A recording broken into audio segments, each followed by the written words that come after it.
Red Pill Phone Tap is back.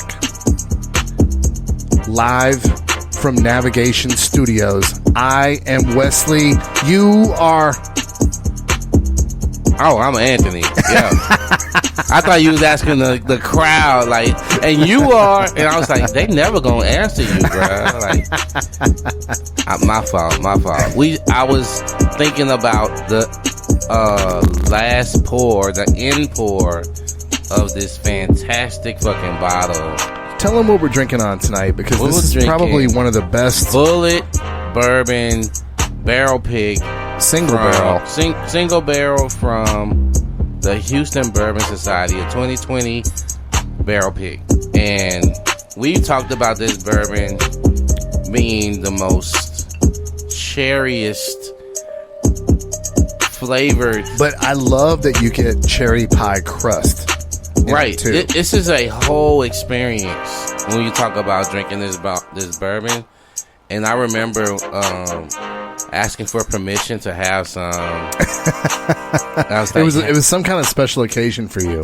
Yes. And you didn't even ask. You were like, man, I don't want to put this dude out. No. I don't like. You know how somebody comes over and they want to. They know you make gumbo.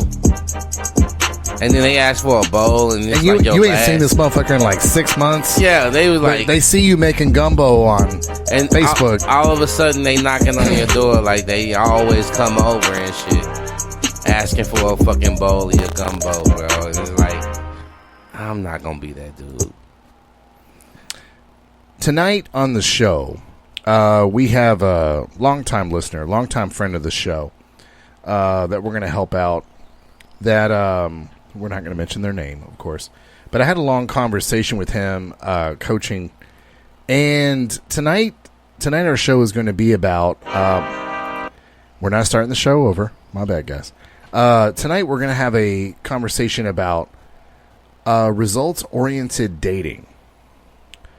That's very common, huh? It's so common, and I'll be honest, I can't believe we haven't done a segment on this. I mean, we've had this program now for a couple years, and we haven't really done any segments on results-oriented dating.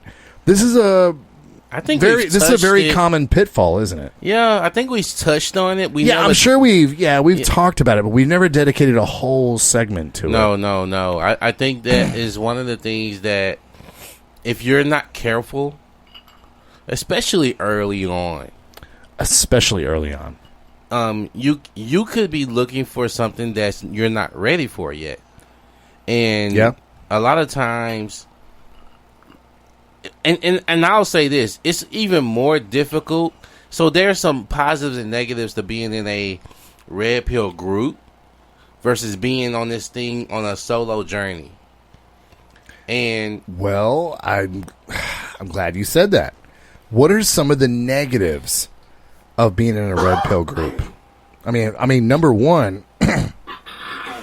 Well, you're comparing yourself to others, right?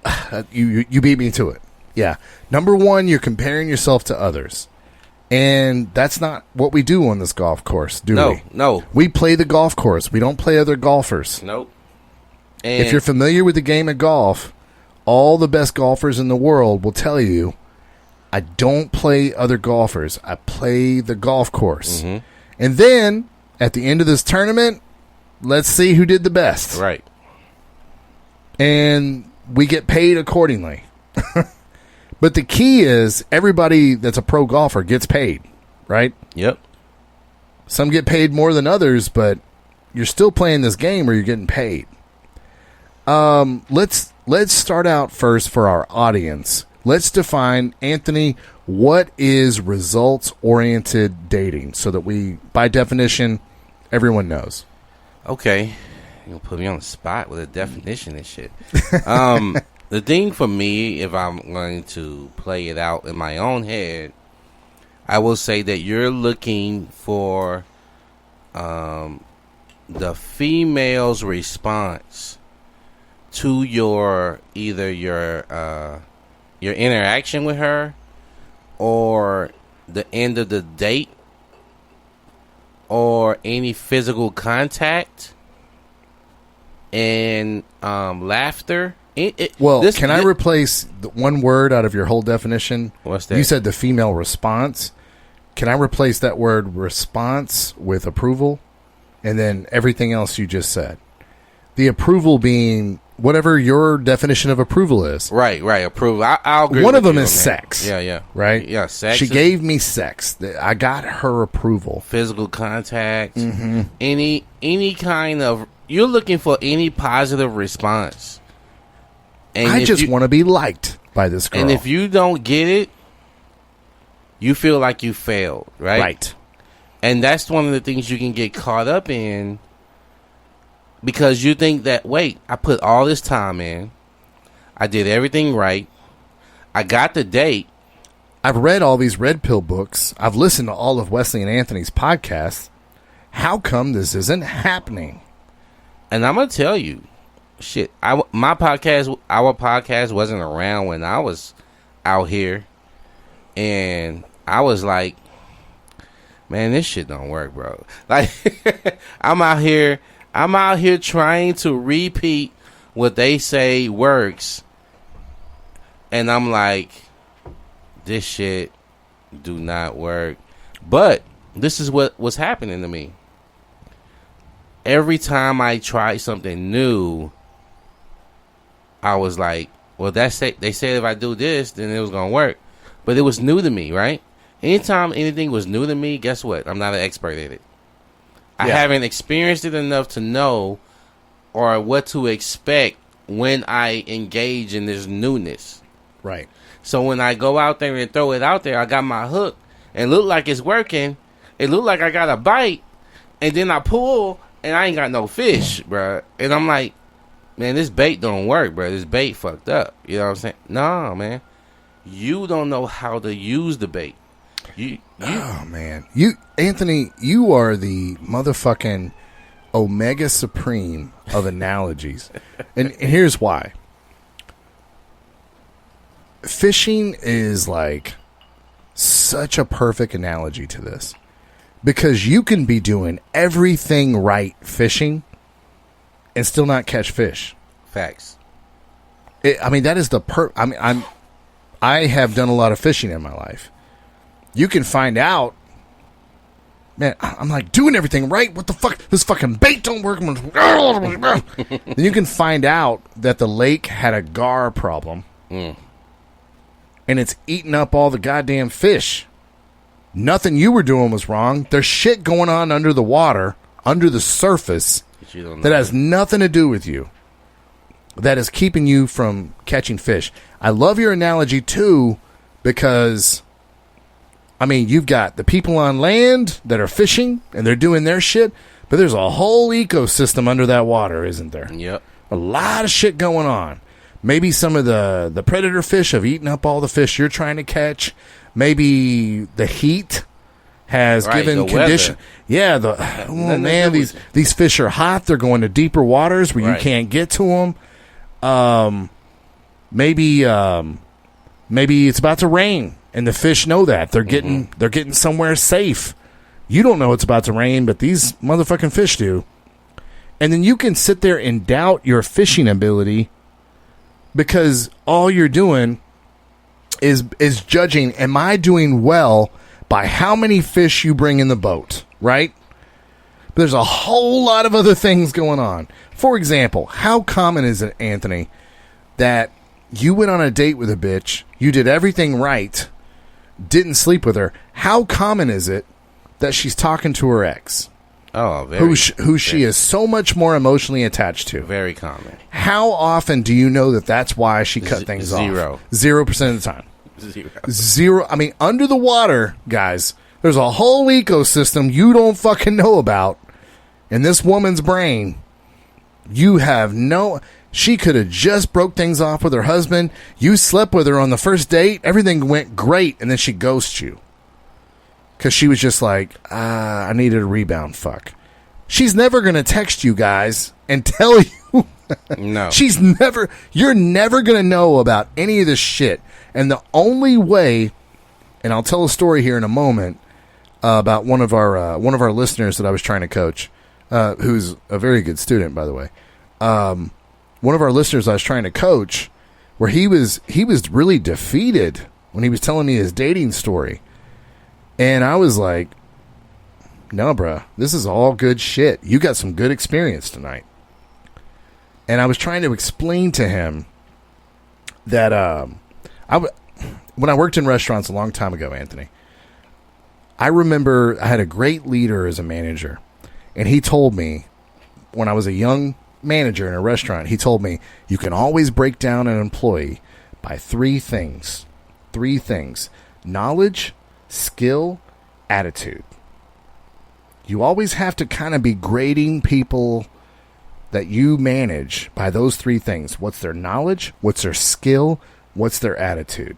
Now, attitude's easy, right? We can all grade that. Like, Yeah. are they happy to come to work? Are they just fucking...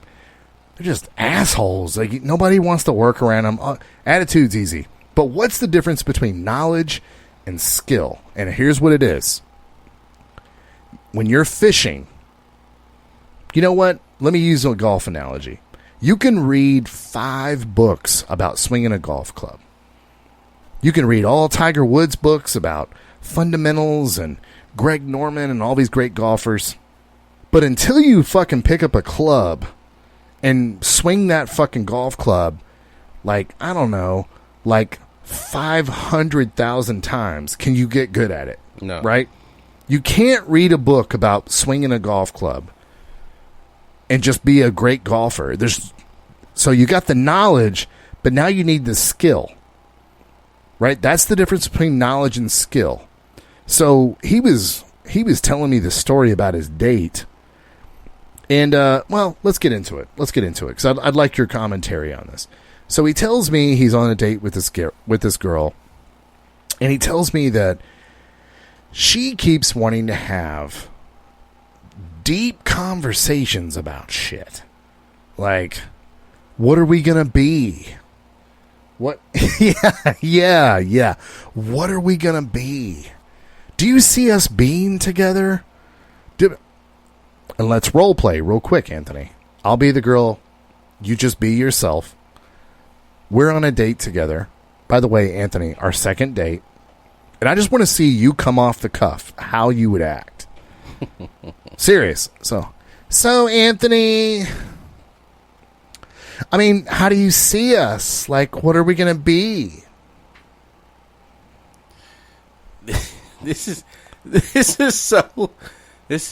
I'm sorry, bro. So random. Well, hold on, because you're right. You're right. And by the way, we're getting to that point. Don't worry. Okay. But I'm just saying, I'm a girl on a date. Like, Yeah. how would you react? Like, so Anthony, like, do you see us being together? Or like, what are we going to be? On a second date, by the way. On a second date. All right. So you see us being together? Like, what are we going to be? Yeah, I see us on the second date right now, and how you respond on this date probably defines what happens later. Now, cut scene. I want you guys to notice what Anthony was doing. He was like without saying, this is so inappropriate for you to be asking. Right. You were given that energy of like, this is so inappropriate for you to be acting, making her feel uncomfortable, right? Yep. Like, bitch, what are you talking about? Right. But you didn't say, bitch, what are you talking about? Right. You were still like, see us being on a second date, not inviting more of this conversation, right? No.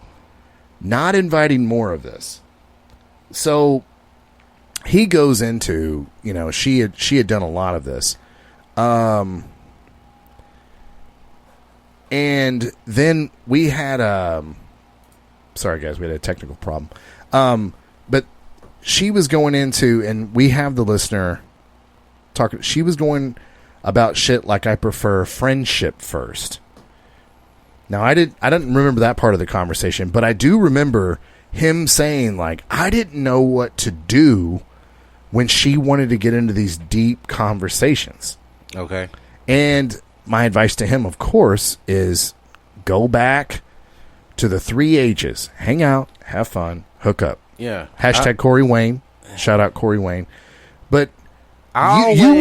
you were just completely like, you were like kind of shaming this bitch when we did the role play just now. Yeah. You were kind of shaming her like, bitch, you're not allowed to say these things right now. So you would have automatically not invited any more of this back and forth. Because it's bad. For me, that's bad. That is, Oh, boy. Pause again. Because you just said something super mission critical right there. Your first words were, for me, you did not give a fuck about where that bitch's head was at, did you? No. You weren't trying to play a game of chess with her. Nah. Lions don't play chess with mice, do they? Nah. Your first words out of your mouth was, well, for me. Because I'm in charge of this fucking date, right? Period. I'm not trying to get this bitch's approval. She has to get my approval. Right. Because This is my approval. I don't grade how well I'm doing on a date by whether or not you're happy. Let me repeat that for everybody at home. As a man, you do not grade how the date is going based on her happiness. The date is going well when who's happy, Anthony? me.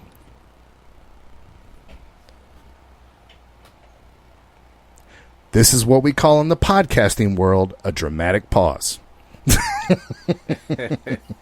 Or a duh moment. Like, come on, man. That's a come on man moment. My thing for this, and this is why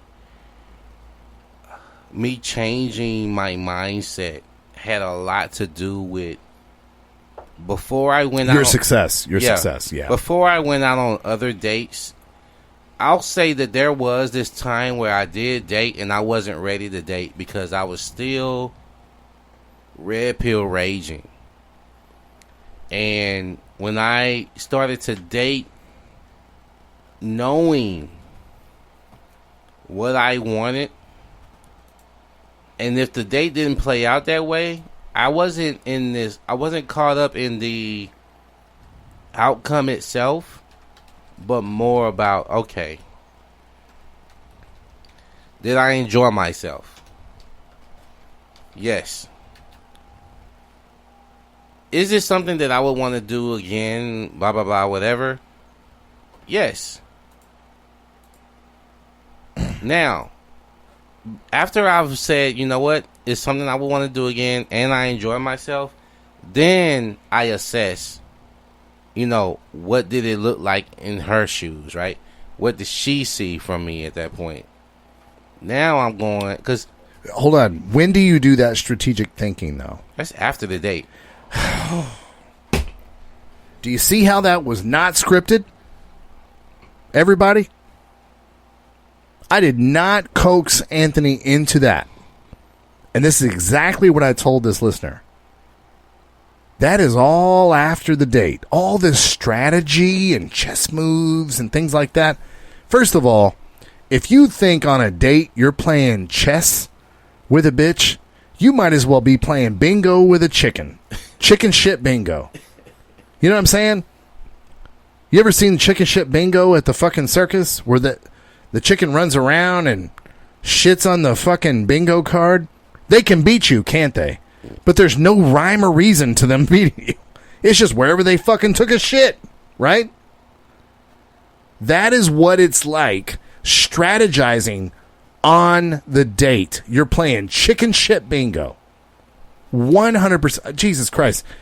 That was an epiphany moment for me. You're literally playing chicken shit bingo if you're strategizing on the date. You're playing chess with a fucking chimpanzee. Can you imagine trying to figure out where a fucking chicken's gonna shit? You gonna lose that shit every time, man. Quite literally, right? You're gonna lose that shit. You can't strategize while on a date. You have to strategize after the date. Anthony, we focus on 3 H's only while on a date, and they are... Hang out. Have fun. Hook up. That's all we're doing while on the date. We're not trying to be like, wait, is this a shit test? Wait, hold on a second. What's she doing? No, bro. If you don't have that experience yet, so you can act on the fly, you just ain't got it yet. You've got the knowledge, but you don't have the skill. When you hit a golf club, when you're in a golf tournament, you can't be like, well, hold on a second. Let me see here. And then that. And everybody's like, chop, chop, bro. We need you to hit you. Hold on a second. I've got to go back to chapter 17, where it talks about aligning your back over the ball. No, dude. No, dude. This has got to become automatic. The only way it becomes automatic, repetition. Got to go repetition. And you know what, man? When I go out to the basketball court, you see dudes reading basketball books on the bleachers? No, you don't see them going running to the sideline talking about, oh, what did Michael Jordan say about, what did Stephen Curry say about? No, you now don't see I've got it. No, you out there and you taking these jumpers and guess what you're doing in the middle of you missing shots? You're adjusting it, right? Yes. You're adjusting your shot in the middle of your practicing. Guess what? If you're fucking up today and you don't get your shot corrected today, you're gonna come back tomorrow, right? You're gonna come back later throughout the week. It don't matter if you fuck up right now. All I know is I gotta get all these fucked up shots out. But if you lose a pickup game at the Y, you don't sit around. God damn it! Damn it! I can't believe No, you just kind of sit around. First of all, forgive yourself, guys. Forgive yourself. Okay, what could I have done differently? Because maybe there was no way you could have won. But you can still learn, right? Now, when I talk about this person that I had the phone call with, the more and more we talked about this woman that he was on a date with, the more and more I finally got him to say it out loud. I'm like, is this a bitch you'd want to be with? Is this a bitch you'd want to have in your rotation? He's like, oh, absolutely not. Then why do you care? Well, because we're so competitive, man. Hey, I like that. I like that, though. I like a good competitive guy because he's going to hone his skill, right? Well, that should, push you to hone it because you're like, you know what? Because think about this. I've been around bitches that I know I wasn't attracted to, and that bitch still, put me down. And I'm like, wait a minute, bitch, I don't even like you like that. And so, but I still wanted to be successful. Even if I wasn't attracted to her, I still wanted to be successful in my engagement. And if you have built your rotation, you don't give a fuck about no. You don't give a fuck about some bad date. Now, I get it, though, guys. I get it. Until you have your rotation going, you're going to default. You're going to default to results-driven dating. I get it. This is a natural human reaction. This is why you have to go on a lot of dates to get your rotation going. When you are results-oriented, what are you going to do? What's the pitfall, Anthony?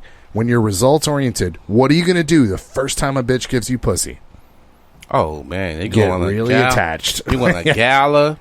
Yeah. And then you're going to want to shut down all these other bitches? 100. How many times have you got caught up because you was like, I think I need to do what she want me to do because 100. She's putting me on the what they do when they push you, force you to make a decision. What they call this shit? Ultimatum? Yes, they give you an ultimatum about, hey, am I the only chick you're dating? Because okay. I don't wanna be out here just dating a guy that's dating a bunch of girls. I'm glad you brought that up. Because what I pointed out to our friend of the show, like, this is experience. So you now know what you don't want to get caught up in is deep conversation. When we did the role play earlier, you were just, all your energy was just like, I'm going to make this really hard for you to fucking bring this up again. Yeah. You're making me feel terribly awkward. I'm going to make it painful for you. Right. I'm going to make it awkward. Like, right.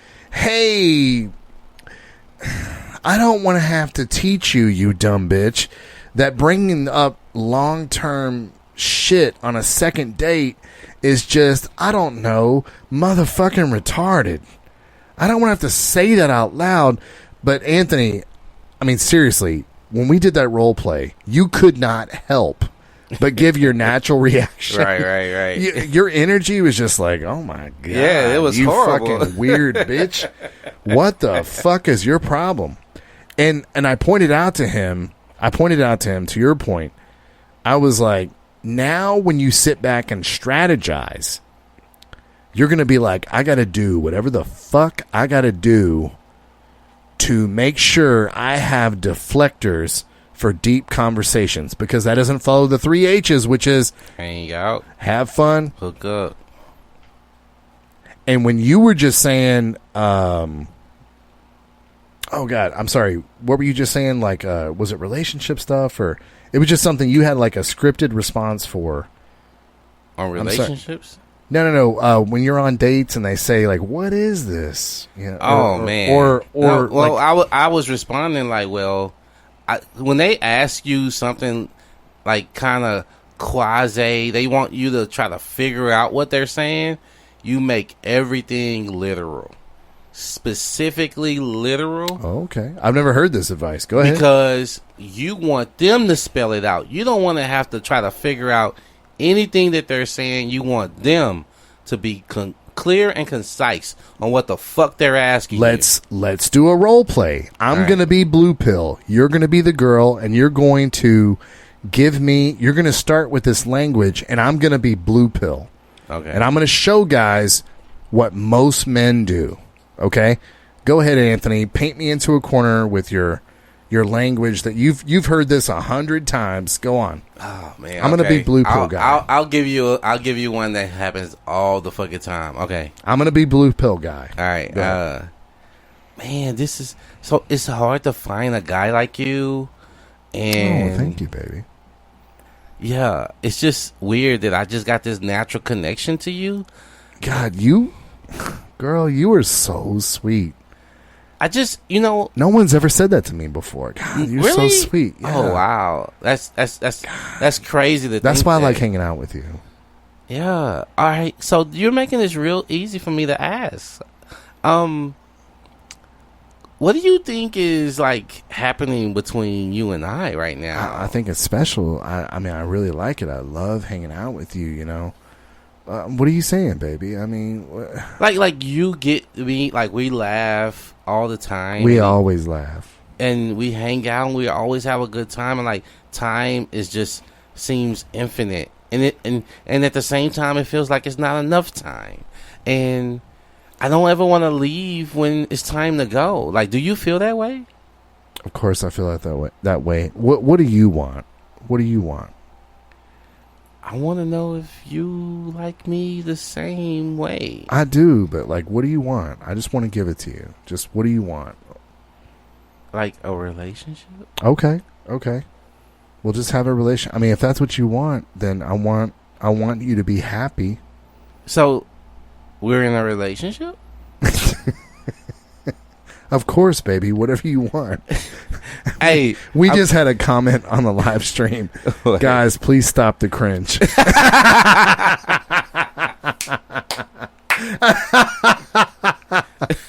Well, we have to make this painful for you guys. Otherwise, you don't know what to avoid. Well, the reason now she knows she can. Oh, she can do that. Now she can do anything. Listen, because. And so this is what they do. They figure out how to corner you, and that's how they corner you in everything. right? And then next thing you know, it's 7 years later, and like, you know, Marcy down the street got a Mercedes SUV. Okay, baby, go ahead. I'm just saying, her husband loves her a lot. That's why he got her a Mercedes SUV. He did. What are you saying, baby? I don't think you love me the same as Marcy's No, husband. no, I do. Well, I don't think we can afford an SUV from Mercedes. So you don't love me. No. And then next thing you know, bankrupting the family, pulling from the kids' college fund. Because she learned that on that date a long time ago. That you're not worried about your own life, rather. You're worried about this fucking Disney princess's selfish fantasy. And when things don't work out because you guys got a higher insurance because of the fucking car note, and she's like, "We can't." I thought you could handle this, right? You said we. Why did you get this car if you can't afford it? Right. Exactly. Bitch, you fucking came to me. Will that man ever say that? No. Not that guy. Because now he's a results-driven married man. Isn't he? I just got to keep this bitch happy so she stays around. Well, that's the scary part. When you start your life with a bitch like that, and then you start to elevate. Very scary, considering what divorce courts do. Man. Right? And I'm gonna tell you, just coming from a twice divorced guy, being in relationships like that, you don't understand, like, in a marriage, just how much more they get to pull out of you. In a marriage, they pull even more out of you than for it the was in a rest relationship. of your life if you stay together. Well, I mean like this, Wesley. The manipulation, the expectations grow, right? Because they're just like with any woman, it's never enough, right? You can never get there's no such thing as the perfect gift. There's no such thing as enough gifts, right? So anything that you're doing in the beginning of this relationship, and as far as dating, you're setting the precedence for later down the road, and it just starts to grow from there. Yes, it started off with a relationship, but it ended up with you can't eat the goddamn Mercedes SUV for dinner. Nope. So you trying to figure out how to balance life with somebody who's never going to be satisfied no matter what you give them. Now, sidebar to this. Anthony, when your wife comes to you and wants a Mercedes SUV, does she know about the engineering that goes into Mercedes? No. Does she know the gas mileage that? No. Does she know anything about Mercedes? No. Yeah, well, you already answered before. All she knows but is I didn't finish the question. Marcy has one. Does she know anything about the Mercedes SUV from a mechanical engineering standpoint to know why this SUV is better than, say, the same SUV level made by Toyota? Hell no. She has no idea. So, Anthony, if she has no idea, why is she doing this? Is she doing this because she thinks driving a Mercedes SUV will make her more sexy to her husband? No. Who is your wife trying to impress? If Marcy. Yeah, right. So she doesn't give a fuck about impressing you. She wants to impress Marcy. She wants to prove to Marcy that her pussy is just as golden as hers is. This is the road you go down, guys, when you don't value yourself and you only believe in results-oriented dating. Would you, Wesley, go on a date, have a conversation with let's give you the fifth date. This is the fifth date. So this is over a course of a month on the fifth date, right? You most likely had sex after a fifth date. Can she ask you for anything that's outside of what you're willing to give her just off of the 5 dates you've been on? Like, I don't know what you're willing to do after 5 dates for a woman. I think that's for every individual man to decide. Is there anything she can ask from you that's outside of your comfort zone? Like, what requirements do you require from a woman if she's asking for something outside of your comfort zone? Well, let me reframe all of what you just said. I don't go outside my comfort zone with women. When I'm with women, my comfort is paramount. My comfort is paramount when it comes to dating or being married to or being in relationships with, anything across the board. My comfort is paramount from day motherfucking one. I don't do all these compromises that everyone thinks marriages and relationships and dating are. I don't compromise. It is my program from date one to married with a kid, 1.5 years old.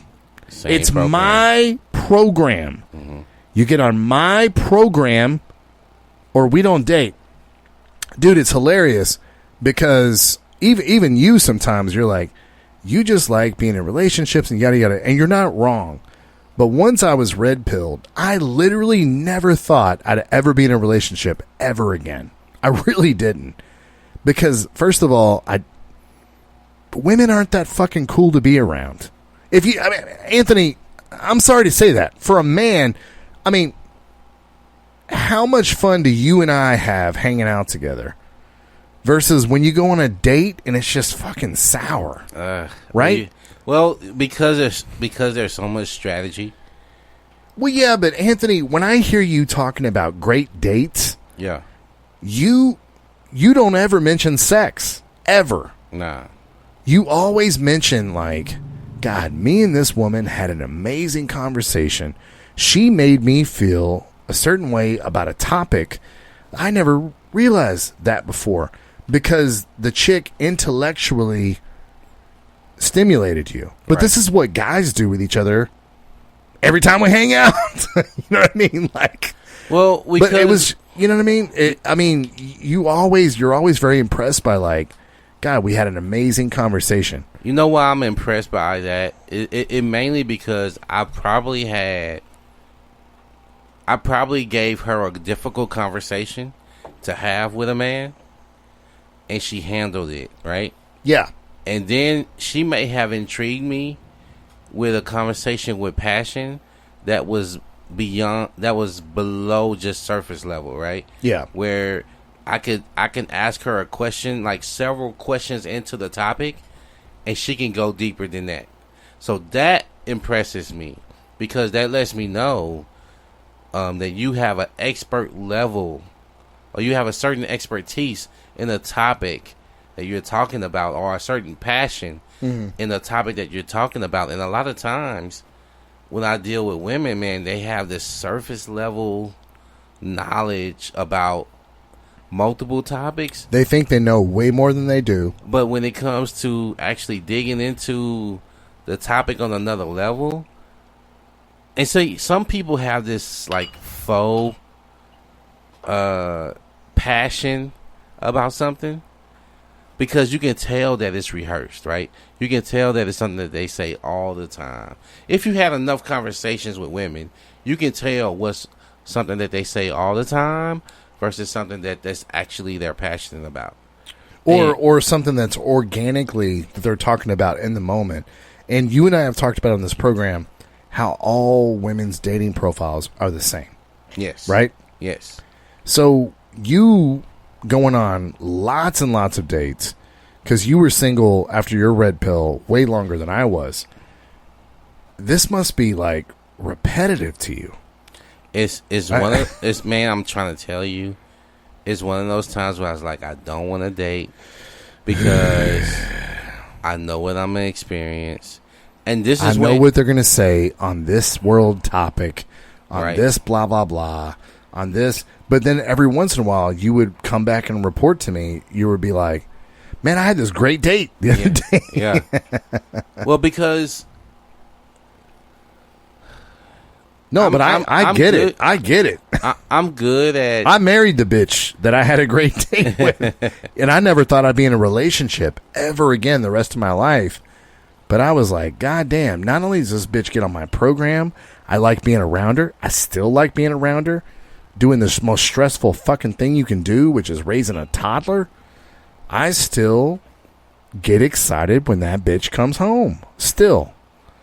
And when you find, and again, we did a podcast on this most recently about like, you have to provide the environment for them to be feminine and for them to get on your program because you have to know what your program is. Man, you said that perfectly because no matter who you go on a date with, no matter who you have a conversation with, even if they don't agree with you, you maintain frame. But she's not happy, Anthony. I don't care about her I happiness. got to change my frame. No. She's not happy. No. I got to do whatever makes her happy. No, That's you what the don't. world's No, you don't. pointing me towards. No, you don't, because a woman uses a man, and I did this in the podcast. A woman uses a man as a reference point. Yes.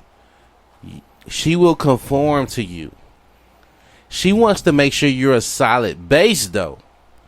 If she sees that you will shift, you can't build a skyscraper on sand, can you? no. If she sees that you will shift in the middle of the date after she tests you on something that you tried to stand on, and now she got you to change your mind and shift, she can't respect you after that. For example, I mean, again, when we did that role play earlier, I was like, we're on a second date. I'm talking about, do you see us together? And blah, blah, blah. Your energy in that role play was like, what you were saying without saying it was, bitch, you are not allowed to fucking talk about this shit on a second date. You dumbass. But you didn't come across that fucking hard. You were just like, what are you doing? Like the floor. I don't want to have to fucking say aloud how stupid this shit is. But again, Anthony, when we were doing the role play, you are focused on I am the man. I am in charge of my space. My happiness is paramount because if I'm happy, I make everyone else around me happy. Well, think about this. Think about this. Anytime somebody makes you feel uncomfortable, right? Are you required to maintain being uncomfortable? Or you know what I'm saying? That was such a good take. You don't have to. But you also don't have to like smack them upside the head. Right. You can just give them subtly. You can just give them like the information of like, hey, sweetie, you are so cringe right now. We can't talk about our future on a second date. Bitch, I don't even fucking know you. Why? You know what I'm saying? But if you're concentrating on the end result of fucking this bitch or making this bitch happy or any of that shit, if you're just so strategizing. Well, if you can make it funny, you can be like, I don't even know if your draw's clean, and you asking about relationship shit. Jesus Christ. I put you on the spot. With the role play. Yeah. But that was my advice that I gave to him. Sit down and strategize after the date. You don't want to be in these serious conversations, right? Right. But you also want to hang out, have fun, hook up. You have to be able to make it funny. You have to make it funny that they're fucking stupid. How many times have me and you like sat back and downloaded a date, and we've had these conversations like, all right, man, you probably could have said this in this moment, but every time we get caught off guard, we're not prepared. We kind of be like, oh shit, like, oh, I didn't expect that. And then you and I would download, and if you and I, usually what happened is one of us had gone through it. Yeah. Yeah. So I'll be like, oh, that happened to me one time. Here's what I did with that. Right. This is experience, though. You can't read this in a Corey Wayne book. Nope. Because they're going to throw all these different things at you. But usually you and I would be like, oh, that happened to me one time. I did this, I did that, I did that. But sometimes it happened to neither of us. So we were like, I don't know, what should we do? Yeah. Again, in the context of the 3 H's, hang out, have fun, hook up. If you're getting into deep conversations about world politics on a date, you're probably not having fun. Mm-mm. Right? Mm-mm. Hey, I'm Wesley. Good to meet you. Oh, man. You like sushi, right? All right, cool. Yeah, the sushi's great here. What do you think about abortion? You know what? I was watching this. What do you think about the crisis in the Middle East? I was watching this this video about this woman who was a feminist, right? And she brought up gender roles. And the guy was like, you could tell he was uncomfortable real fast. Because you can tell that he was like, I'm not really, I don't want to talk about this because I don't really know your position. You could tell he didn't know what he was getting into. So he kind of got real uncomfortable. You could tell because he started to drink his drink more often than he should, right? He took more than one sip. He was like, okay, this is a pause moment. How do I navigate this conversation? And he was like, well, I don't know. What do you think about it? Right? Okay, no, bitch, you're not going to put me on the spot about something like that. If you want to talk about it, you need to put your intent out there on why you want this conversation to be had. So you can either push it back on them and not even have to respond after you hear their conversation. Even if you agree with them, you be like, oh, that's interesting. And then you change the goddamn subject. And you're not obligated to talk about that again. You heard her out. And even if you agree or disagree, you change the subject and you move on. And you make it as a lot of times I would do this. I would change the subject and then point to something else in the room to shift the energy. Because a lot of times they can tell you changing the subject. But if you change the subject and talk about something else that they have to engage on or look at, then you can either excuse yourself to the bathroom and you was like, man, you know what? We probably shouldn't have had the water before we had that cocktail because this shit going right through me. I'll be right back. I'd like to point out to our listeners that Anthony brings up again. Anthony always uses the environment around him on a date to spark conversation. That is, I mean, for people that are like just red-pilled and they're dating, Anthony, that is such good advice because that is all about the 3 H's, isn't it? Mm-hmm. You're hanging out. Let's observe the environment. Have fun. Oh, my God. That's a Van Gogh. Did you know Houston has got a Van Gogh 3D exhibit? I can't wait to go to it. I got to see it. I love Van Gogh. I mean, using the environment, and again, it takes experience, though. You got to be good at it. Are you taking all your bitches to the same place? Right. Probably. You should be. Yep. You should be. You should have a rotation of places that you are very comfortable in. Okay? We do not let women decide location. Oh, for sure. Never. Listen, I was about to tell you something. We go to what happened places me we recently. like. I took a lady to a place that I've been multiple times, and she asked me, "You must take all the girls here." Right? That was what she said, and I didn't respond. Right? And she was Well, like, this is a good story. What did you say? No, she I didn't respond, and then she was like, "I see you didn't respond to my you must take all the girls here." And I was like, "Actually, you see that girl right there? Yeah, I took her here before. And you want to see that girl right there? You want that girl right there? Yeah, she's been here with me before."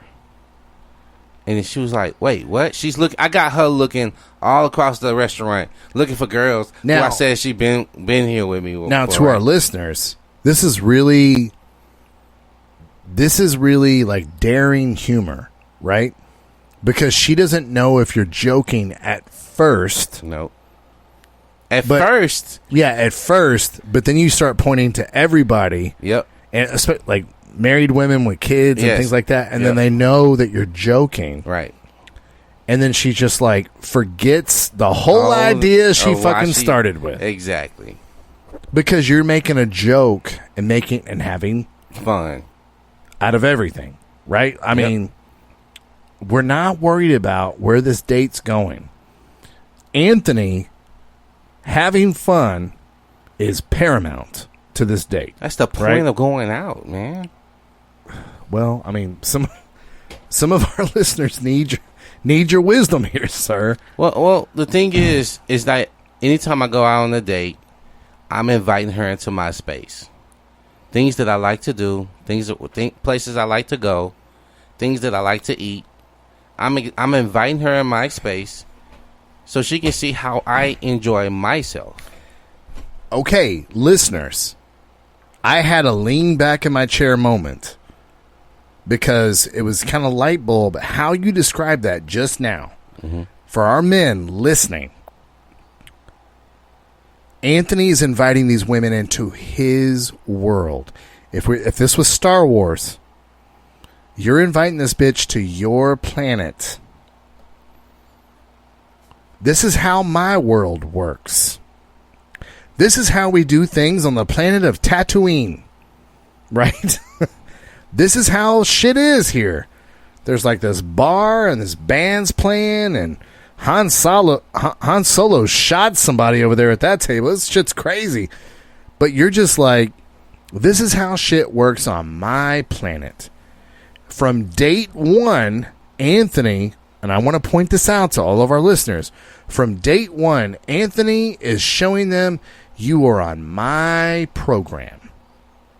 And this is from date one. This is how it's going to be. I don't show up with chocolates. Nope. I don't show up with fucking flowers. Hell no. This is how it's going to be. This is my program. Oh, you want to talk about some serious shit on date two? Fuck that. Uh-oh. Not on my program. Or as my daughter would say, oh no! The minute she starts talking about serious shit, my 1.5-year-old daughter, oh no! Anthony's not going to do that on this date. Oh. the Drake, we got to have that drop on the program. Whoa. Anthony doesn't do that. Anthony only does this. And what I like about Anthony is, and same thing that happened to me, man. Same thing that happened to me. I never expected to be in a relationship for the rest of my life. I met a very, very different woman who we could, one day we're going to have to bring my wife on the program. I know the specific listener that we're talking about. I've had conversations with my wife. He knows that I'm being for real. My wife is very unapologetic about being on the program, and she's college educated. She was an amazing fucking athlete in high school. Got recruited to D1 colleges. Just like we talked about earlier. the most amazing MMA fighters that are women in the world, they're very feminine, aren't they? They're very feminine, aren't they? Right. There's something about the natural fit that a woman sees when she's with a man that makes her feel comfortable to be who she is, right? And even though these women have to engage in like tough fucking training, man, like a lot of these women train with men so that they can build their stamina, build their strength, understand how to fight somebody that's stronger than them, that's more tactical than them, and just in order to be ready for a fight with somebody who don't possess the same strength, don't possess the same, resistance when it comes to, just muscle mass is concerned. So when they go out and ring with a woman that's less than a man, guess what mental position they're in? They feel like they can beat any bitch that's across from them, right? Yeah. Because they just went toe to toe with a man. Yeah. And Anthony, this is just so you know, in MMA, this happens all the time. Just so you know. But this is also why women in MMA, they know the power of men. So they don't fucking get out here and act like they can beat men up. And they have a respect factor. Ronda Rousey, guys, follow her Instagram. I love Ronda Rousey. She's great. This bitch is so feminine. Ronda Rousey is the woman who made women's MMA mainstream. And this bitch is so feminine with her boyfriend. Travis Brown is his name, by the way. He was also a UFC fighter. She is so feminine. I mean, you would think that, like, one of the toughest bitches on the planet, she's probably going to be snapping her fingers and telling men how the fuck things are going to be and blah, blah, blah. Some of you guys are going out on dates, and I'm sorry to call it our listener. Some of you guys are going out on dates with bitches that are way less than Ronda Rousey, and you're getting clowned around. Sorry, that's some tough love, homie. The way things happened to you on your second date, where you didn't handle the conversation, where a bitch had no right to be talking about a relationship with you. Not even Ronda Rousey would have done that, dude. Well, you gotta remember, man, women... All right, I always say this moment about anybody. You get treated the way you allow people to treat you. Mm-hmm. And when you can cut shit off, when you learn how to cut shit off when it comes to you, no matter what, if it's a man, woman, it don't matter, boss, whatever. When you can have the confidence of being able to say, hey, that's out of bounds. Or you don't have the right to ask that question of me. When you have the confidence to be able to portray those words and be able to be, hey, this is my square. This is what I stand on. This is my morals, my characteristics, my manhood. This is all of that I'm standing on.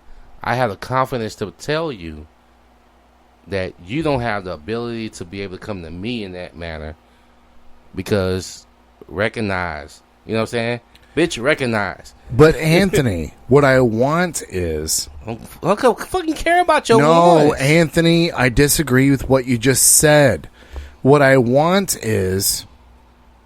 I want her to, like, be below me and want to fuck me, and then I get to diss her if she's not on my program. No. No, fellas. No.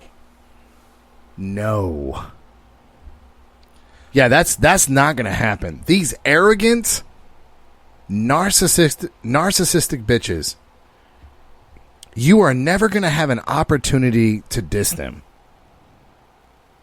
You're guys, oh, man. You know what? It makes me worried that guys do think that, though. This bitch that you don't want. And by the way, when we're talking about this person that was on a date, and I told him, I was like, you don't want to be with this chick. Why are you mad that she dissed you for sex? Well, I don't know. I feel like it, I feel like I lost the game of dating. Motherfucker, you're lucky this bitch dated you. What if you fucked her without a condom and had a kid with her? Why are you fucking bitches? You don't want to... You know what I'm saying?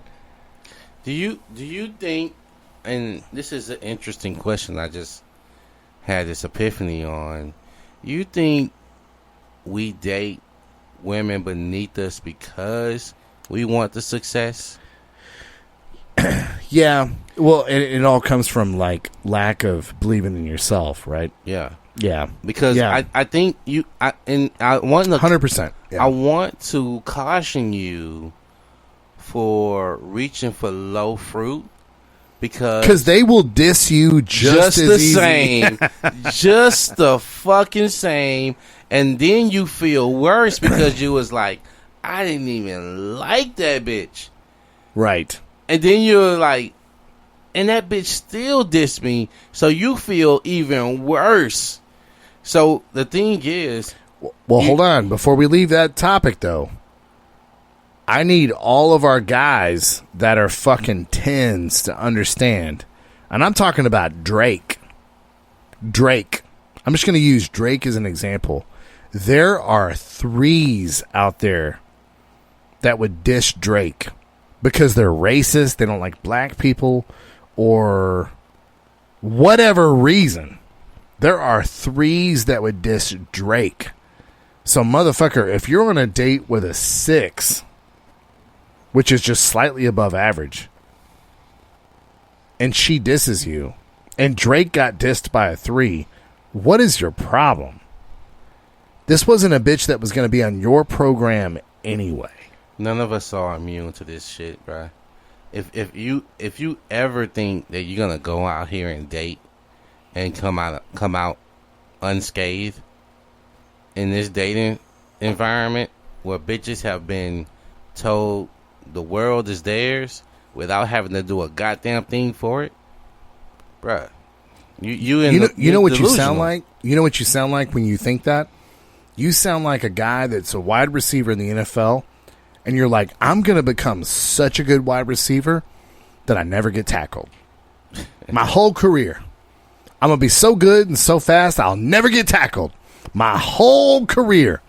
How many times does the best receiver in the entire NFL, which is the best in the world, how many times does the best receiver in the NFL get tackled? Every fucking game.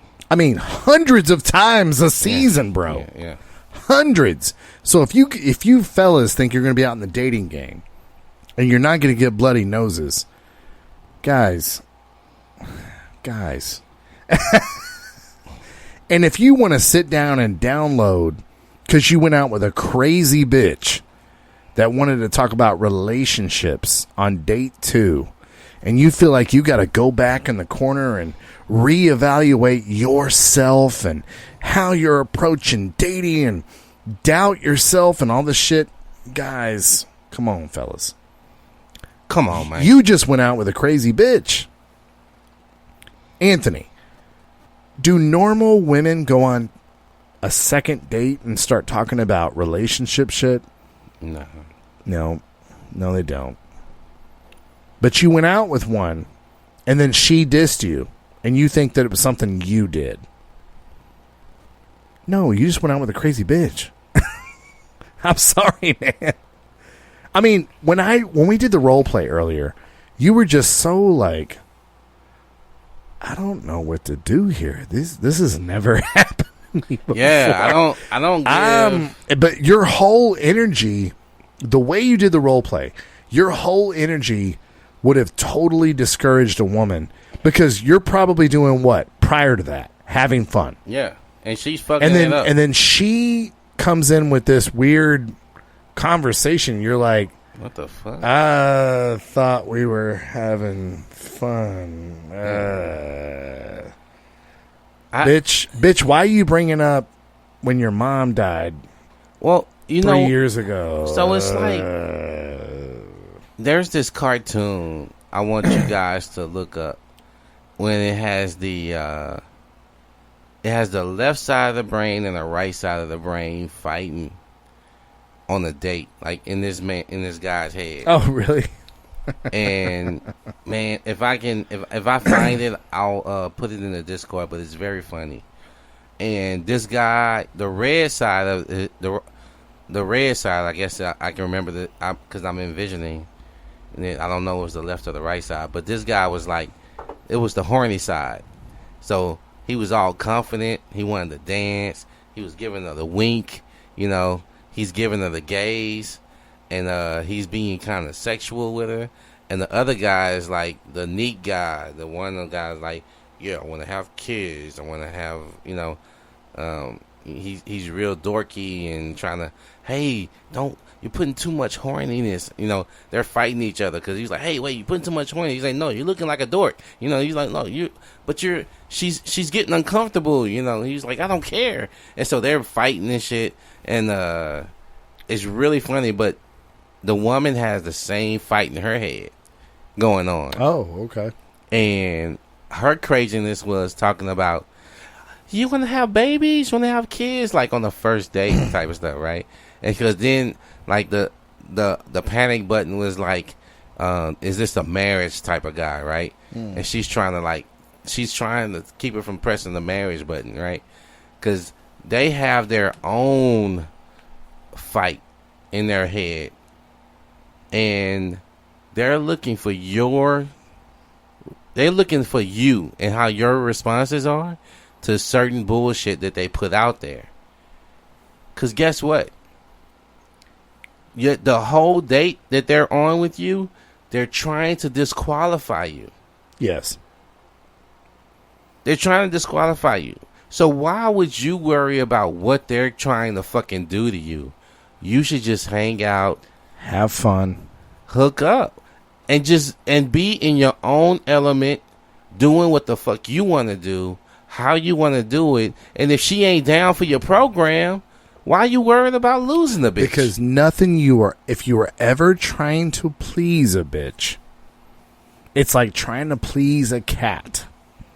What happens when you try to please a cat? That motherfucker run away. It's uninterested. The minute you don't care about that fucking cat, rubbing against your leg, wants to rub against your leg and purring, like, hey, hold on, bud. Show me some. This attention. is what women are. Women naturally respond to men that are on their program. Yep. This is why you don't go to fancy French restaurants unless that's what you want to do. That's your jam. Your favorite food is French food. And that's what you want to do. You have to go into every date thinking, even if this bitch is the dumbest bitch on planet fucking Earth, I'm going to have a good time on this date. I give zero fucks. I get so much shit, Anthony, from blue pill guys that, and look this up online if you guys are out of the country, because I know we have a lot of people listening overseas. Look up Twin Peaks restaurant, United States. That is what we call in the United States a breastaurant. The waitresses are very, very attractive. They're very scantily clad. Mm-hmm. You don't get hired to Twin Peaks unless you are a hot bitch. First date me and my wife went on, Twin Peaks. You know why? Because I fucking love Twin Peaks. I don't apologize for loving attractive women. So guess what? In my marriage, I don't have to apologize for loving attractive women. However, I do appreciate all the shit my wife does so she wins my heart every day. Let me repeat what I said. I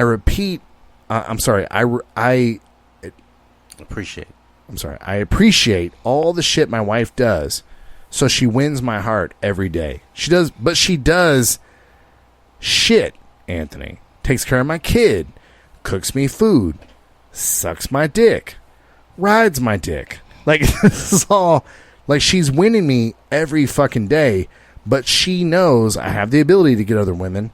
She knows that I'm attracted to young, beautiful women, but I don't ever have the inclination to cheat on her because she wins me every day. But that's how the relationship started from date one. I don't apologize. I don't apologize for loving beautiful women, but my wife wins me every day. And that's how it started from date one. Not the other way around, me impressing her. Because she knows if she, and we just recently did a podcast on this, if she creates an environment where I'm masculine and myself, the only thing I know how to do is to make her and my daughter happy. Right? That's another dramatic pause in this podcast. You have to set the tone, guys. From date one, you are not on her program. She is on yours. If she's not on your program, you don't approve. This dating thing is not for her. It's for you. Because you don't want to get locked down to some dumb bitch that you're permanently attached to. And what does permanently attached to mean? Had kids with them. Ugh. Because that's what sex produces. Spoiler alert. Having sex with a bitch produces kids. And if these bitches are just dumb bitches, I mean, seriously, the scenario that we just had, where this person was like, I'm so mad that I didn't have sex with this bitch. It could have been unprotected. Could have created a pregnancy. And this person that our listener did not even like could now be permanently attached to all the money that he made for the rest of his life. Mm. A bitch that was not on his program. We have to bring this up, don't we? This is the tough love part of it, right? Well, think about it. Anytime you're following a woman's energy and she tell you, take the condom off or nut inside me, and you're following her lead, guess what you're going to do? Let's be more specific. Anytime you're following a woman's energy, it's to benefit her and no one else. You have to come in strong and have your energy, guys. That's why we don't do results-oriented dating. We don't decide our happiness or our success on dating based on whether or not she's happy, we had sex with her, any of those things. Our meter on whether or not a date went well was, did they make us happy while we paid for all the shit and activities that we fucking did. And if you're back here with your arms crossed, waiting on them to impress you, let me tell you, fellas, you're going to have a much, much different dating life.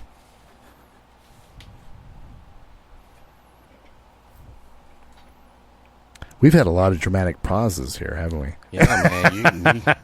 You out here preaching, bro. Like, you out here passing out the gospel. That whole results-oriented dating thing, what does it usually equal? It usually equals you're not going on enough dates. Well, you're not on your purpose, right? Well, you're looking on, or you're accepting dates from women that you're not putting in your rotation, right? If this is not a rotation chick, why are you on a date? It also is, it's whenever you're results oriented with your dating, it's also a lot of, listen, we need to say this on this program. Both men and women have both feminine and masculine energy. No woman is 100% feminine energy. Especially if she's a mother. She's got to have some masculine energy. True. No man is 100% masculine energy. He's got to have some feminine energy. This is what encourages men to help old ladies across the road, right? It's what encourages men to do kind things for people. that comes from a place of feminine energy. Okay? But let me tell you guys, you are far too much in your feminine energy if you are trying to please women on a date. If you're trying to get like the results that you want on a date, you're far too much in your feminine energy. Far too much. I mean, when I hear guys walking away from dates and they're talking about what they didn't accomplish, it makes me feel like a lot of what they're doing is trying to please women and trying to...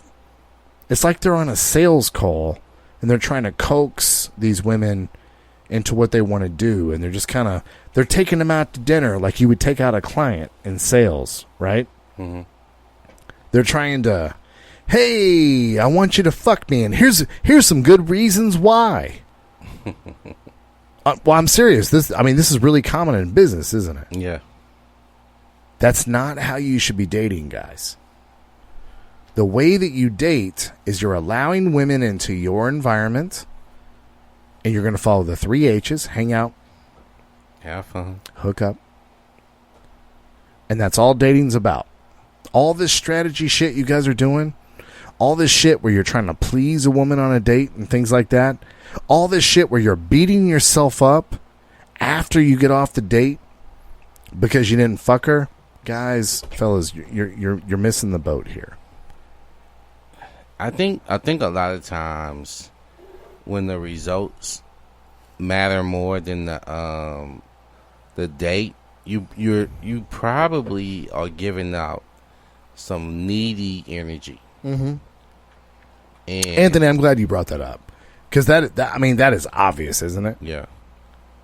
And women run from that needy shit so fast. Dude, here's the thing, guys. Don't forget the animal you're dealing with. Men are very good at overt communication. Women are very good at covert. And the covert communication you're giving off of being needy, because you're trying to like pull out her chair and put out her napkin for her, and you're trying to serve her, and just she's like, oh, this dude hadn't fucked any pussy in a long time. Let me ask you a question. You said that when you was talking about the pulling the chair out, I was on a date, and this happened twice. I put my hand out for her, because we was in the booth. I put my hand out for her to use my hand to pull herself out, and she refused, right? Wait, what? Yeah, bro. She refused my hand. Now, do you notice what Anthony and I are doing in this moment? I just want to point it out to the listeners. You and I are both looking at it from our points of view on the date. Yes. Did that make me happy? No.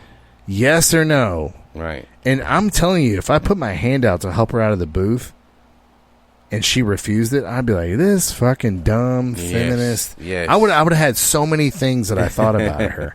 This dumb feminist fucking asshole bitch. So I did it again. Jesus Christ, how many booths did y'all get in this date? No, it wasn't a booth. Well, you know me, I do the plaza dates. So yes, and we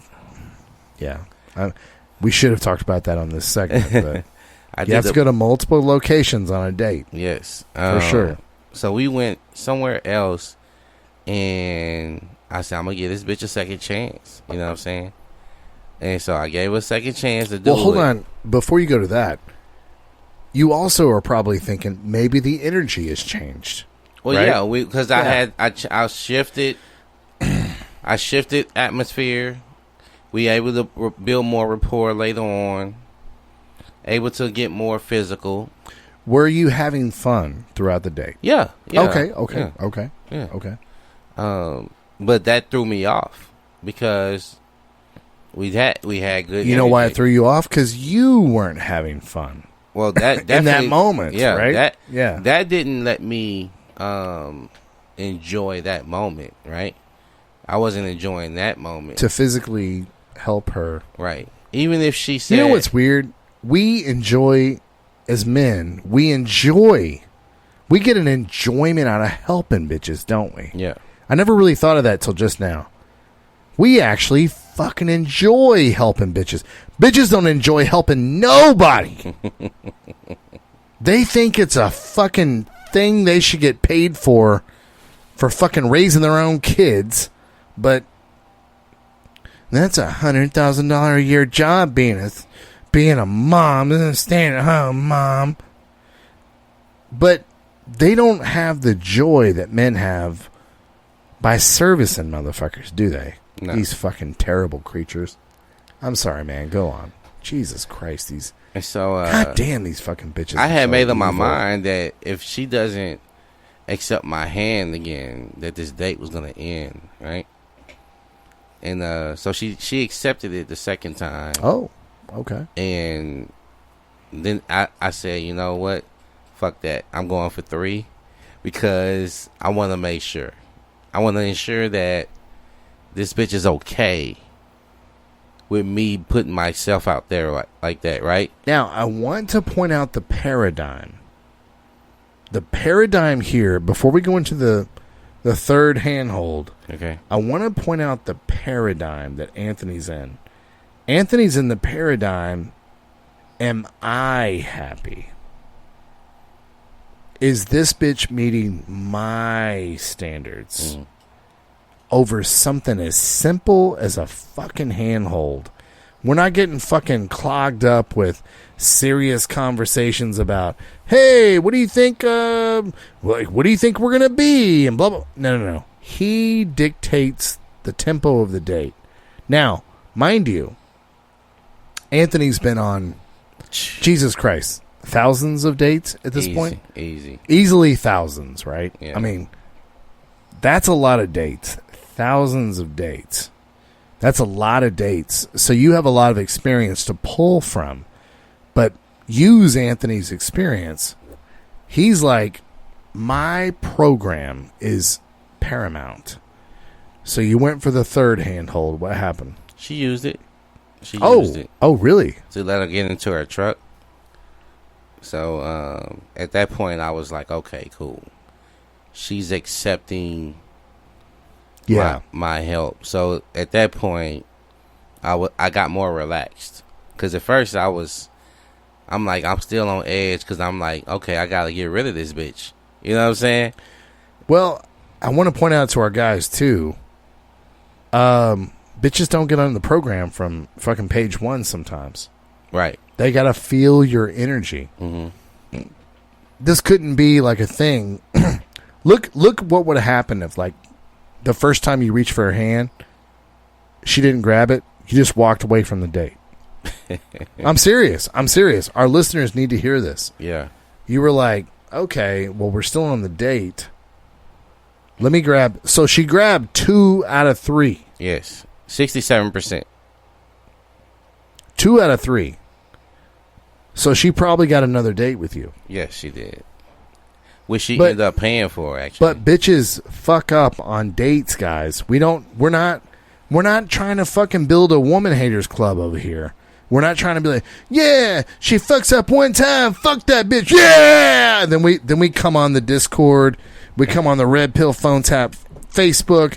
Look, you know what I did to this one bitch? I did. She grabbed my hand and I fucking kicked her in the face in the restaurant in front of everybody. Her nose was bleeding and shit.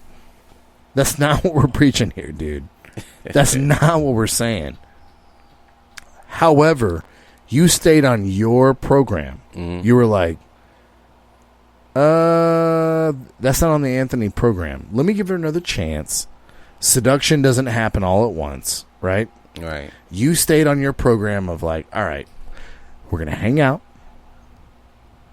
Have fun. Hook up. So there was a couple of things, right? In her defense, could she not have trusted that I could hold her? And then she falls down. Now she feels embarrassed. Could she... Insecurity, right? Right. Insecurity. Could she have done something to her hand that I didn't know about, and she didn't want to put me in a position where she touched my hand with Like so, there's so many things that you don't know. Things. Yeah. And if you just assume, like, oh, this bitch is horrible now, if it don't match with the date, how the date's been going, you kind of got to give it another shot. That's why, man, this is a good story. That's why you gotta. This is the kind of basic shit that happens on dates, where I hear a lot of guys are like, they hate that bitch the rest of the date. No, I'm serious. Like, no, that was a shit test. Man, fuck that bitch. I see that on like our red pill discussion groups. She didn't take my hand. I was like, fuck that. Dude, you can't do that on dates. And you only know this through experience, right? Well, like, if the dates are that quick, then you're not connecting with that bitch anyway. Exactly.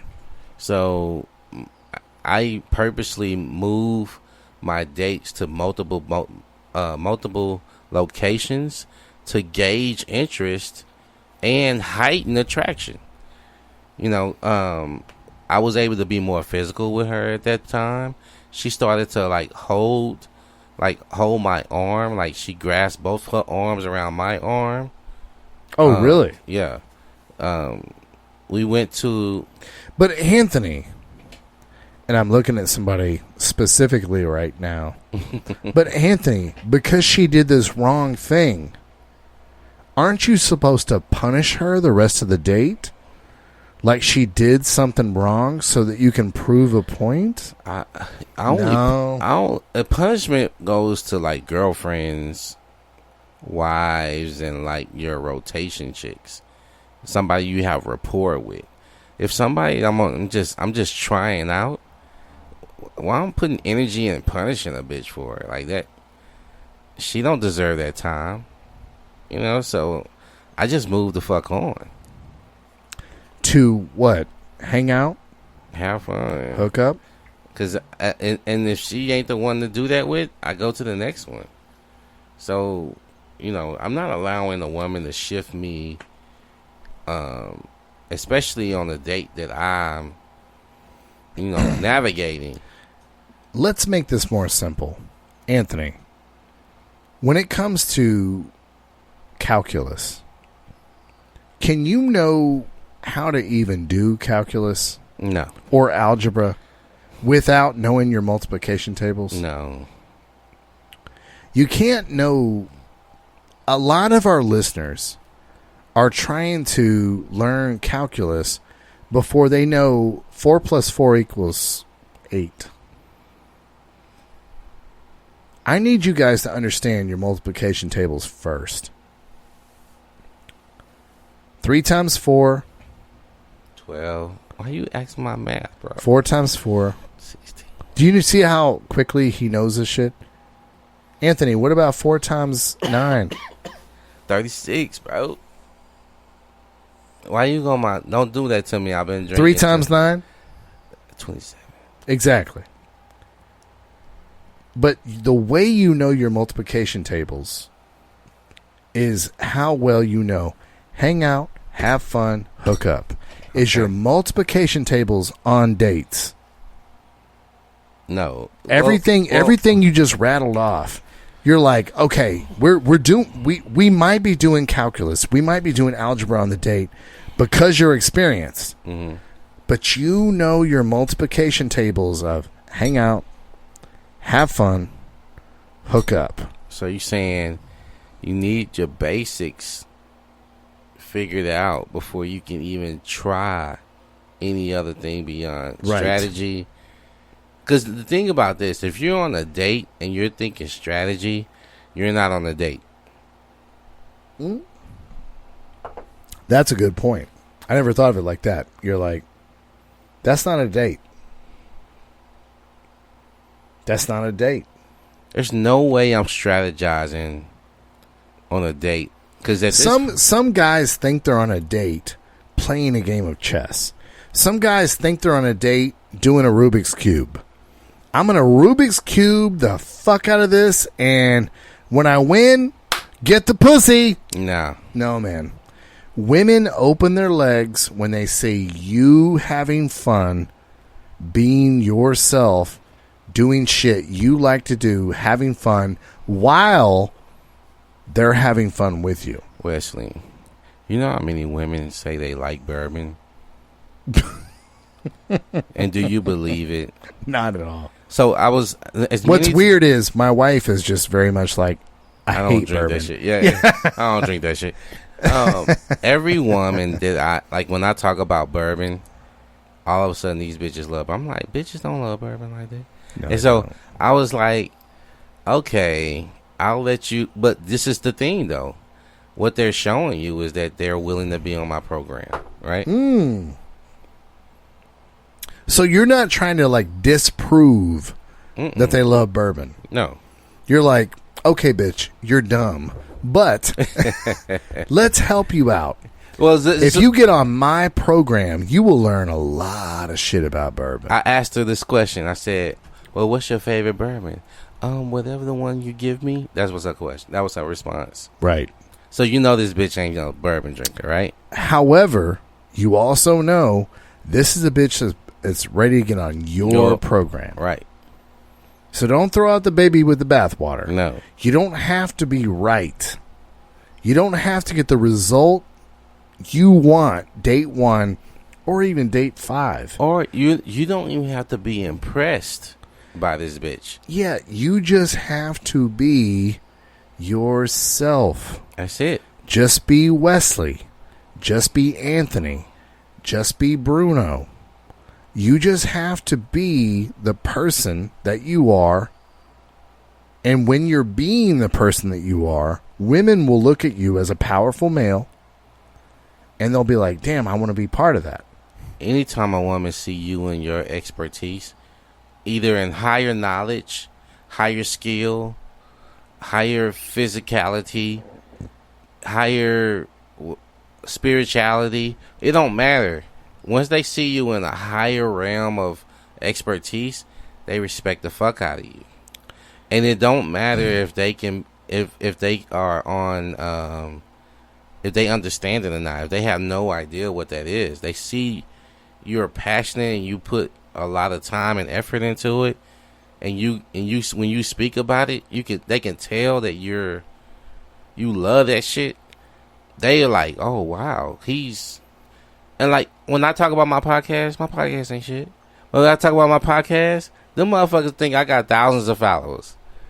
They like, you must got a huge following. But they're probably looking to be Delilah and be like, let me find out how many followers he has. I'm gonna find out the weakness of this motherfucker. But I'm here to tell you, when I observe my daughter, when I try to please my daughter too much, she ain't into that shit. She's not into daddy. Mm-mm. When I'm like doing my thing that I'm enjoying, watching basketball, baseball, football, whatever, she wants to be all about it. So women are like this from the time that they're fucking babies. When they see a man on his purpose doing what he wants to do, hey dad, what is that? Well, as my daughter says, what is that? She's just very interested. When I don't pay any attention to her, she's so interested. What's daddy doing? What is it that is taking him away from me? It's so crazy, Anthony, to observe this from a 1.5-year-old. Because we've heard this. We've heard this and all this red pill knowledge. But watching a 1.5-year-old, if you just try to go grab her and, hey, come here, little baby, and blah, blah, blah. And they're, yeah. But the minute you're on your purpose, doing shit, well, hey, what are you doing, Dad? And they'll sit there at 1.5 years old, they'll sit there next to you and just watch you doing your shit. Like, I want to be part of Dad's life. Like, what is this? This is, and the reason I bring up my daughter at 1.5 years old, I'm telling you guys, it never changes. Well, I'm about to say, you got it from the highest level and the lowest level. Yeah. And it's the energy. It's all about you. And when you realize it's all about you, you don't worry about the bitch at all. So the result-oriented thinking. Sorry, I think the crowd was reacting to what you just said there. The results-oriented thinking It's just a catering to women will never win you women, right? no. Never. Well, yeah, but we didn't fuck. Motherfucker, did you live your life? Did you have fun on that date? Right. Because you went to a place that you enjoyed? Yeah. Then it shouldn't matter if you fucked or not. Get it? Hey, guys, seriously. I know that it's a real physical thing to want to fuck. Promise, I get it. Promise. I'm not trying to ignore that, okay, guys? We're never going to ignore that on this program. You have a real physical thing where you want to fuck. I get it. But guys, I'm here to tell you, you're going to get so many more women wanting to sleep with you when you're living your life and they're getting to see you having fun, and then they join in to your fun than you are trying to please a woman. I'm telling you, I have a 1.5-year-old. It doesn't fucking work. I was on a date at not about to say Blockbuster, at Dave and Buster's. Oh, and good date place, by the way. Man, I ain't know where that. I don't know where I left that bitch. I was having so much fun shooting hoops and playing games, man. Cause I gave her a card, and I was like, "Look, I'm about to see. I'm gonna play these games. I'm about to play some games." You know what I'm saying? And so, I think she ran out of fucking money and found me, but I was like, and she tried to give me them little fucking puppy dog eyes, like, I ran out of money. Like, all right, bitch. Sounds like you ran out of money, bitch. That Right, sounds like a problem. I ain't about to give you nothing else. You should have bitch. played some Guitar Hero, bitch. You better learn how to stretch that shit. You know what I'm saying? Who told you to get on the race cars 3 times? You know what I'm Hell saying? yeah. That shit take a lot of money off of you. You know what I'm saying? That's $3 a game, bitch. You know what I'm saying? Right. So you the thing is, I did what I wanted to do, and that wasn't even a good date for as far as like with her, but I had a fucking blast, bro. Like that's a good I point. had fun.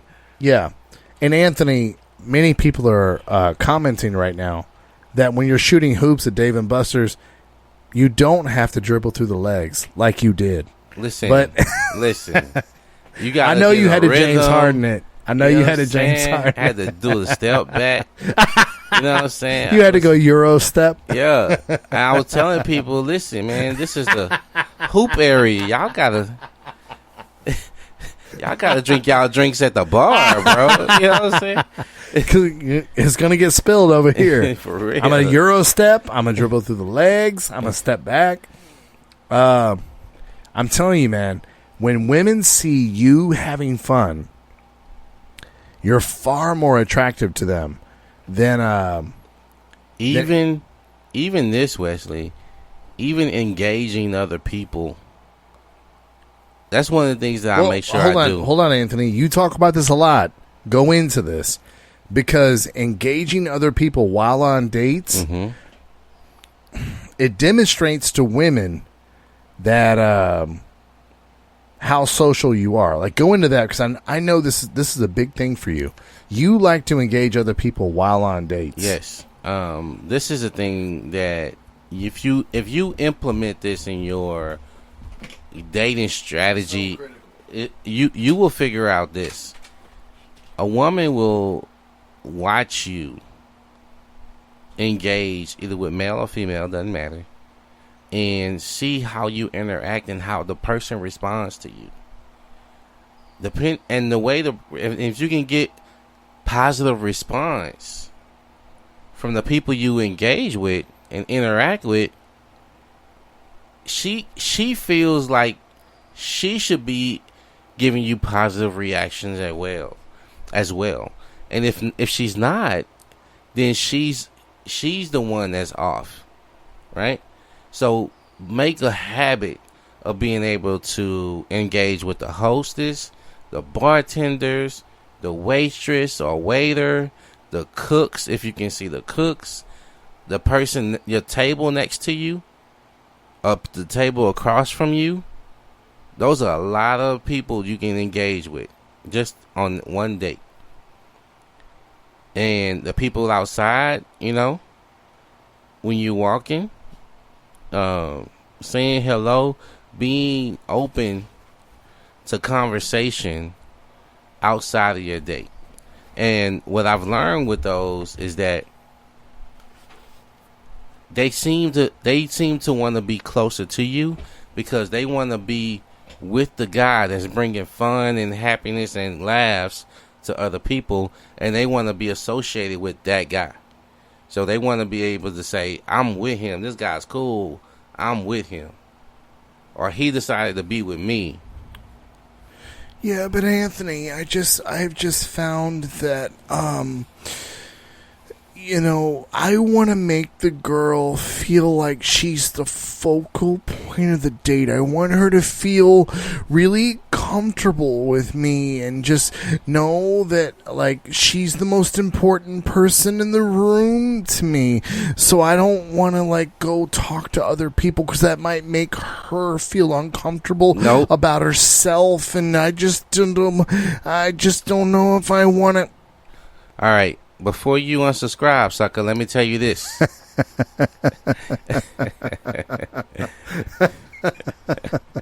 Go on, Anthony. Before you unsubscribe. I just want to treat her like the queen that she is. No, but she's a treasure to me. I've always thought she was attractive. I've known her since 8th grade. You don't understand. If she, the thing is, there's levels to it. She has to earn your attention. So she gets the same attention as the other strangers around you, unless she does something to earn your attention. So how does she earn your attention? Just like he was saying with his daughter. Hey, what you doing? Hey, show me attention. Hey, then she has to come up with what? Conversation that's interesting enough for me to pull away from strangers. Right. So you're making her elevate her game by engaging outside of her. Now let me ask you this, Anthony: is that going to make her more attractive to men when she's trying to find a husband later, or less attractive to men? Oh, doing that for men, yes, she's going to be way more attractive. Way more attractive. She had to win Dad's attention, so now she's learned the skill. Let me tell you guys: when you have a daughter, you'll understand this. All I want to do is grab her up and love on her, because once you have a daughter and you're a guy, you'll know. It's like all you want to do is love on this chick. But it's one of those things where, like, you can't feed candy to kids. You can't. You can't do that. Now, Anthony, results-oriented dating. What are the pitfalls of this? Well, we talked about that. Shifting to their will based on what they want from you. And then it don't matter, because at that point, once they see that you shift, they're no longer interested. Yeah. One of the pitfalls I see of results-oriented dating is you always kind of come back with this wins or losses mindset. Every date is either a W or an L. Yeah. Instead of gauging, like, how did it go for you? Yeah, that's true. I didn't think about it like that until you said that. Yeah, you kind of, well, you know what? I didn't get the pussy, so I lost. Yeah. I used to think like that though. And then I've been on so many dates. Very natural, right? Yeah, I've been on so many dates that I've gotten the pussy on the first date. I've gotten the pussy on the second date. Anthony, let me ask you point blank, because our listeners, I think this is important. Have you gotten the pussy on a date from a 9 or 10 on a first date? No. Oh, okay. Well, you're just being honest. I have. It wasn't a date. It was more like a one-night stand. You know the 9 or 10 I'm talking about. That I wouldn't say she was light skinned. I wouldn't say she was dark skinned. Medium skinned black girl that I showed you pictures of. Yeah. I got that sex on the first date. I was like, this is the most beautiful bitch of my whole life, and that I've ever dated, ever, whenever she walked in the bar, everybody was like, everyone turned their head. When you have that feeling of being on a date with a bitch where she walks in and everybody in the room is like, oh my God, what the fuck? Who is it? And then she's with me. And it's just like, oh my fucking God. Dude, I'm here to tell you guys. Had one date with her, slept with her, never talked to this bitch ever again. Well, that was my issue. It was a one night stand, and I'm like, yeah, let's do this again. Didn't hear from this bitch again again. Now, if you have like this mindset of like, you know, goal driven, outcome driven dating, what did I do wrong? Blah blah blah. Well, dude, she could have had a boyfriend when we went out the first time. Right. You see what I'm saying? This is what Kevin Samuels says. Men, when they have fucking sex with a 9 or 10, they can just think, hey, I got lucky that night. Mm-hmm. Women think when they have a sex with a 9 or a 10, that's like, what they deserve. That's what they deserve the rest of their fucking life. Yeah. Well, my 10, when I slept with her, I was like, I can't believe I'm fucking this 10 right now. And again, like I was like, she was all into me, and I was like, this is crazy. This is crazy. And like you said, never fucking gave me another call. And a chick that hybrid, she probably was out of town and shit. You know what I'm saying? The other chick, she was, I hate to say, put this out there, but she worked at an establishment, and man, an establishment that had windows or no windows? No windows. Oh, okay. And so it was quite amazing as well. So I didn't really like try to pursue that. That just was what it is. It is what it was. So we're not sharing these experiences mindlessly, guys. We're trying to share these experiences so that you know you need lots of experiences. The more women that men sleep with, the better we get at being a man. The more men that women sleep with, the less connected they are to men emotionally. Now, I have this quote. I'm going to pull this off my phone. I heard this on a podcast. This is, Anthony, this is paramount. I had never heard this phrase before. And when I heard it for the first time, I was like, oh my God, this is so true. This is about men that have a high body count versus women that have a high body count. And the quote was, a key that opens many locks is called a master key. A lock that opens to many keys is called a shitty lock. Right? Or a broken lock, yeah. Or a broken lock. You know what I mean? Like, for a woman to get laid, all she has to do is say, here, I exist. I exist. For a man to get laid, it's a real skill. So all you guys out there that are beating yourselves up about bad dates and shit like that, homeboy, you're just perfecting your skills, okay? All it takes for a woman to get laid is just wake up in the morning, right? My thing is this: if you've been on 10 dates straight, right, and you had zero progress on 10 dates straight, then there's something to talk about. Like, okay, because at 10 dates, are you saying 10 first dates? Yes. I would argue that's fine. If a bitch doesn't sleep with you on the first date, I'm not too worried. No. Oh, I'm not talking about sleeping with. Oh, okay. No, I'm saying on 10 dates, 10 separate dates.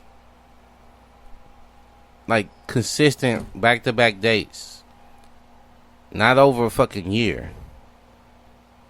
If you... 10 dates? 10 dates in what, 6 weeks? Is that fair? Very fair. Very fair. So, not even 2 dates a week. If you can do that and have no success, then there's conversations to be had. Well, hold on. Define success, though. Is it sex? No. Success for me is, like we were talking did I about have a good earlier. time? Did I enjoy myself to the point to where I wanted to do it again, right? Right. And not to the point to where I wanted to do it again. I wanted to do it again because I saw how much they enjoyed themselves with me, right? Right. Anytime a woman is enjoying herself with me, guess what she wants? She wants to do it again. Right. And guess what she wants to do later on? She wants to do it again with just me. No strangers surrounding us. Right. And that leads to other situations. So that is what your goal is. Get someone who enjoys you around you, doing you. I'll never forget a third date that I was on. No, I think it was a second date. I remember it was a second date, and this was somebody that you know about. Where at the end of the second date, she was kind of like letting me know, next time we hang out, we're having sex. Yeah. She was like, well, God, we had an amazing time tonight. But next time we hang out, just do me a favor and bring your toothbrush. Mm-hmm. Because you're staying all night. You know what I mean? These are the kind of things, like Corey Wayne says, women want to help you. Right. You know what I mean? But she was very much, she was surrendering information of like, I'm not ready to sleep with you tonight. However, I know when we hang out next time, we fucking, right? Some guys would call me and be like, well, shit, that was a failure. No. Yes, they would. Yes, they would, Anthony. Why? Because they'd be like, maybe I could have said something in that moment to where we could, and then and I could have. Well, are they gonna say, well, if she wants to sleep with you later, why can't she sleep with you? Right. If she knows she wants to sleep with you later, why she can't sleep with you now? She had some kind of boundary up. Right. Me and this girl dated a long time, by the way. But she had some kind of boundary up where, like, I feel like if I sleep with him on the second date, women have these weird fucking ideas. And there's there's no logic to it whatsoever. But we were making out on the couch, and I was like, I gotta go. And she's like, well, next time, bring your toothbrush. So it was like, she was telling me, like, hey, we're not having sex this time. However, we are for sure having sex if you give me another date. I'm just not willing to do it now. And this chick was an absolute freak. One of the best chicks I ever dated in my life. Absolute freak. Another dramatic pause. She was amazing in bed. But it was one of those things where it was like, I'm not comfortable right now, but let us move on. Had I left that date and was results oriented, I would have been like, well, shit, what the fuck? Why didn't she sleep with me? But, dude, I had a rotation going. I was not worried about sex. I had sex. I mean, literally on this date, I'd had sex 24 hours earlier. You know what I mean? Mm-hmm. It was just very much like, I almost kind of liked that she cut it off. Now I have, like, the anticipation of knowing we're going to fuck on the... But see, guys, if you're doing this results-oriented dating, you would have said that's an L. And you would have got on your message board or on your favorite Discord and been like, fuck this bitch and blah, blah. No, dude. Flowers, as Corey Wayne says, flowers take time to bloom. They bloom slowly. This is why you have to be dating many, many bitches. And you cannot be results-oriented. If you're mad that this one flower didn't bloom, you know what that tells me? You didn't plant a field of flowers. You've got a pot. You got a pot on your fucking kitchen counter with one flower seed planted, and you're counting on this one flower to bloom. And every day you wake up and I don't know what the fuck is up with bluebonnets, dog. That seems like it take fucking. It take forever to. Jesus, it take forever to fucking bloom. What the fuck, man? You can't understand a field of flowers if you have one pot with one flower in it. Fellas, do me a favor. Stop being results oriented. Stop waiting over one seed that you've planted and yield your fucking crops. Please.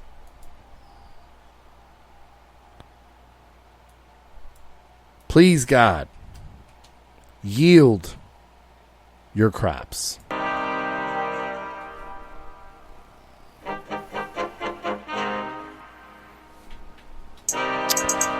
Anthony, we had a lot of farming conversations on this podcast tonight. Do we need to have a podcast about irrigation? Well, I mean, you definitely gotta do a follow-up. You can't just plant seeds and don't nurture them afterwards. Exactly. This is the fun part, though, guys. Yeah, we get our hair bruised from learning lessons, but it's all a part of it, man. Some of the harsher environments yield the sweetest fruits. Really? I don't know. It sounded good. Yeah, churches sound good, right? It's just like the best wine grapes, they come from California, where the environments are not harsh at all. There's no wine grapes grown on the frozen tundra, Anthony. That was a bad analogy. Yeah, I was just thinking about. I was thinking about those cactus pears and pineapples.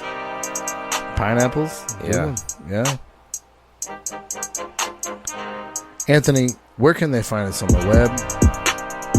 Man, we on that Facebook, bro. We on that Google Podcast, Apple Podcast, iHeart Podcast. You can find us on redpillphoneTap@gmail.com. Y'all not using the email, but leave a comment on YouTube because we on that bitch too. I gotta tell you, we would love way more interaction from you guys. We in the Discord and we get interaction there, but outside of the Discord, but that's like the inner circle. You know what I'm saying? Yeah. But we would love for you to be part of the inner circle.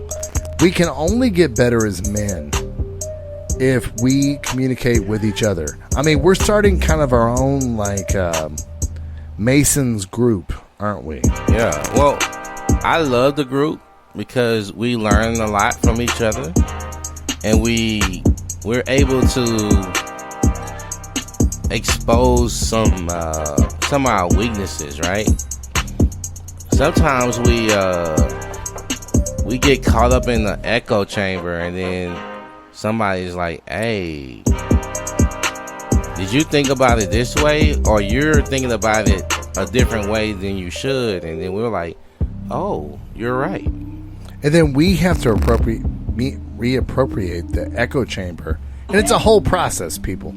But anyways, we love you. Thank you for making the Red Pill Phone Tap a part of your day. And we will get back with you real soon here at the Red Pill Phone Tap.